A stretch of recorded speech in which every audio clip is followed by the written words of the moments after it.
رب العالمين الرحمن الرحيم مالك يوم الدين إياك نعبد وإياك نستعين اهدنا الصراط المستقيم صراط الذين أنعمت عليهم غير المغضوب عليهم ولا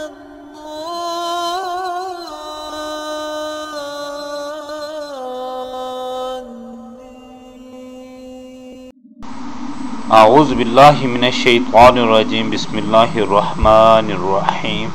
اللہ تعالیٰ نے اس دنیا میں امن قائم کرنے کی خاطر حضرت صلی اللہ علیہ وآلہ وسلم کو مبعوث کیا، اور اسی وجہ سے خداوند کریم نے حضرت صلی اللہ علیہ وآلہ وسلم کو رحمت للعالمین کا نام دیا کہ حضرت صلی اللہ علیہ وآلہ وسلم مسلمانوں اور غیر مسلمانوں تمام انسانیت کے لیے رحمت للعالمین ہیں۔ لیکن مسلم امہ کو دیکھیں تو ان کی حالت اتنی دردناک ہے کہ ایک مسلمان دوسرے مسلمان کی گردن اتار رہا ہے۔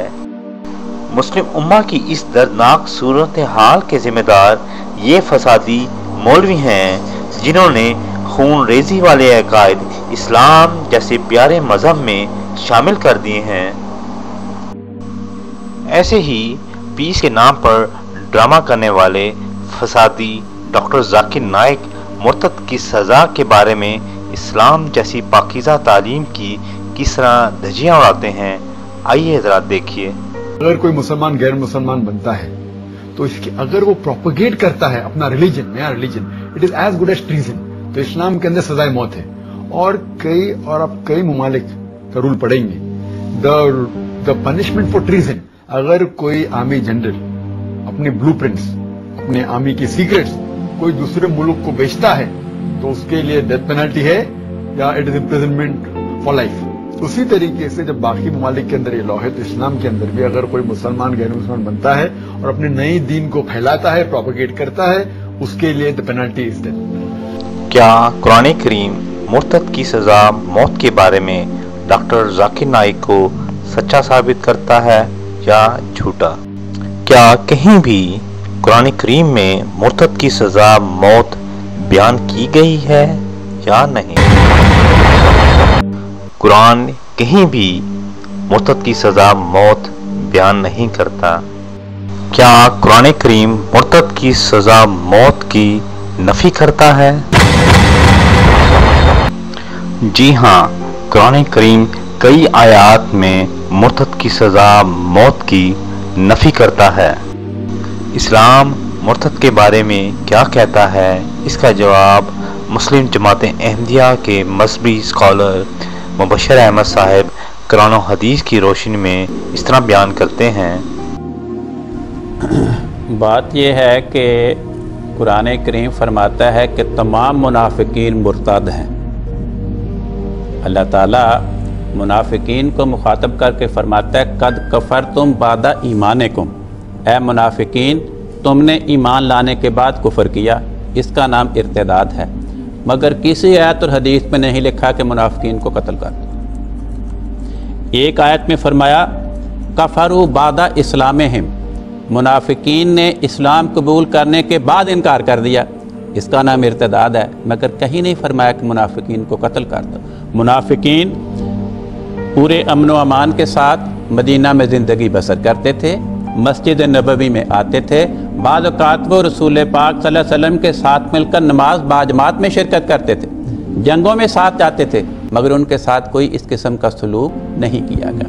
بلکہ دیکھیں ایک سورت کا نام ہے سورت المنافقون ہے، اس میں لکھا ہے کہ یہ جو منافقین ہیں فرمایا آمنو ثم کفروا، یہ پہلے ایمان لائے تھے پھر انہوں نے انکار کر دیا، فطبع علی قلوبہم، ان کے دلوں پہ مہر لگا دی گئی۔ چند جملے آگے بیان کر کے اللہ تعالیٰ فرماتا ہے وَإِذَا قِيلَ لَهُمْ، جب ان منافقین کو جو مرتدین ہیں کہا جاتا ہے تعالو کہ بھائی آؤ، یستغفر لکم رسول اللہ، اللہ کا رسول تمہارے لیے خدا کی بارگاہ میں معافی مانگے، تمہارے لیے استغفار کرے، ان کا رویہ کیا ہوتا ہے؟ لو رؤوسہم، وہ صحابہ کی तौबा की दावत सुनकर अपना सिर फेरते हैं।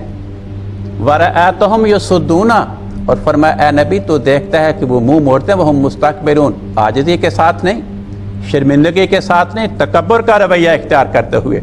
इस जुमले पे गौर फरमाएं। ये जुमला बता रहा है कि वो मुनाफिकीन जो मुर्तदीन थे, रसूल पाक सल्लल्लाहु अलैहि वसल्लम को इनका इल्म था, सहाबा को इनका इल्म था। सहाबा उन्हें तबलीग करने जाते थे कि भाई इर्तिदाद छोड़ो, आओ दोबारा माफ़ी मांगो, खुदा का रसूल तुम्हारे लिए माफ़ी मांगेगा, इस्तिग़फ़ार करेगा, खुदा तआला तुम पे शफ़क़त फरमाएगा। लेकिन उनका रवैया क्या होता था? वो आगे से अकड़ते थे, तकब्बुर का इजहार करते थे। तकब्बुर का इजहार वो शख्स नहीं कर सकता जिसको पता हो कि मुझसे पहले इतने मुर्तदीन कत्ल हो गए और आज शाम को मैं भी कत्ल हो जाऊँ। ये तकब्बुर का इजहार वही करेंगे जिनको पता है कि इतने साल से इर्तिदार हो रहा है, ना पहले किसी को कत्ल किया गया, ना मुझे कत्ल किया जाएगा। देखें सुलह हुदैबिया तारीख़ इस्लाम का बड़ा मशहूर वाक़या, उसमें एक शर्त ये थी कि जो शख्स मक्का से भागकर मदीना वापस कर दिया जाएगा, और जो शख्स मदीने से भागकर मक्का जाएगा उससे मक्का वाले वापस नहीं करेंगे। इस शर्त के अल्फाज पे गौर करें। अहले मदीना कौन थे? कौन भागकर मक्के जाएगा? जो इस्लाम को छोड़ेगा, इर्तिदाद इख्तियार करेगा, तभी मक्का जाएगा, वरना मक्का वाले तो उसको कत्ल कर देंगे। और मक्का में वाले कौन थे? कुफार, मुशरिकीन। उनमें से कौन भागकर मदीने आएगा? जो कुफर को छोड़ के इस्लाम कबूल करेगा। तो आपने ये फरमाया कि जो शख्स मक्के से भागकर मदीने आएगा हम उसे वापस कर देंगे, और जो आदमी मदीने से भागकर मक्के जाएगा मक्के वाले उसको वापस नहीं करेंगे।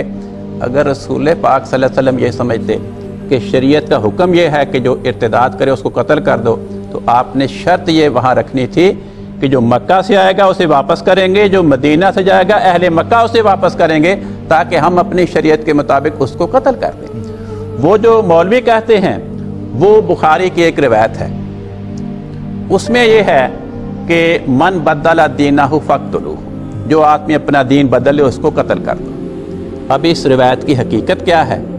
इस रिवायत का जो रावी है वो इकरमा है जो खारजी था, और वो हज़रत अली का दुश्मन था। उसने हज़रत अली को बदनाम करने के लिए हदीस बनाई। हदीस का पूरा मजमून ये है कि कुछ लोग थे जिन्होंने इर्तिदाद किया, हज़रत अली ने उनको आग में जला दिया। और इकरमा ने यह वाक़या बयान कर इब्ने अब्बास के पास कि हज़रत अली ने उनको आग में जलवा दिया। तो इकरमा के बकौल ये वाक़या सुनकर हज़रत अली का हज़रत इब्ने अब्बास ने कहा कि रसूल पाक सल्लल्लाहु अलैहि वसल्लम ने फरमाया है कि जो आदमी अपना दीन बदल दे उसको कत्ल कर दो। अगर मेरे पास वो आते तो मैं उनको कत्ल करता, आग में ना जलाता। अब देखें इस हदीस की बुनियाद किस इंसान पर है? जो हज़रत अली का दुश्मन है और खारजी है। वो हज़रत अली को बदनाम करने के इस किस्म की हदीसें घड़कर मन पेश कर रहा है। वरना अगर इस जुमले का मतलब लें कि जो भी अपना दीन बदल दे उसे कत्ल कर दो, जो यहूदी मुसलमान हो जाए उसने दीन बदला उसे कत्ल कर दिया जाए, जो ईसाई दीन बदल के मुसलमान उसको कत्ल कर दिया जाए, जो हिंदू इस्लाम कबूल करे उसे कत्ल कर दिया जाए, जो मुशरिक बुत परस्ती छोड़ के इस्लाम को उसे कत्ल कर दिया जाए, जो सुन्नी शिया हो जाए दीन बदल दिया उसने कत्ल कर दिया, जो शिया सुन्नी हो जाए, बरेलवी देवबंदी हो जाए, देवबंदी बरेलवी हो जाए, तो ये बड़ी मज़हब का खेज सूरत बन जाती है। तो ऐसा इंसान जो खारजी था, हज़रत अली का दुश्मन था, उसने हज़रत अली को बदनाम करने की खातिर ये हदीस घड़ी जो मौलवियों ने पकड़ ली। मैं आखिर में अपने मुसलमान बहन भाई हजरात से यही गुजारिश करूँगा कि अपना हाथ कुरान करीम पर रख कर अपने दिल से खुद पूछें कि किस आलम ने कुरान करीम की रूह से इस मसले का हकीमाना हल आप अहबाब के सामने पेश किया है।